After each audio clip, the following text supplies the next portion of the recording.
DP of Sialkot की तरफ से समड़ियाल की आवाम के लिए एक बहुत बड़ी अपॉर्चुनिटी दी गई है। जो लोग बरसर रोज़गार होना चाहते हैं, जो अपने घर का खर्चा उठाना चाहते हैं, जो एक बेहतरीन इनकम जनरेट करना चाहते हैं, जो लोग घर की कफ़ालत करना चाहते हैं उनके लिए, और जो अंदरूनी और बैरून मुल्क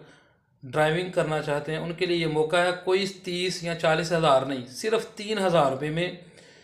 ड्राइविंग सीखें और ये गवर्नमेंट के माहिर उसातिज़ा मेल और फीमेल की ज़ेर निगरानी आपको ड्राइविंग सिखाई जाएगी, सिर्फ़ और सिर्फ 3,000 रुपये में। समड़ियाल में ये इस ब्रांच का आगाज़ कर दिया गया है, तो जल्द अज जल्द इस अपॉर्चुनिटी से फ़ायदा उठाएं और किसी अरे गहरे या प्राइवेट बंदे के हथे चढ़ने से बेहतर है इस गवर्नमेंट की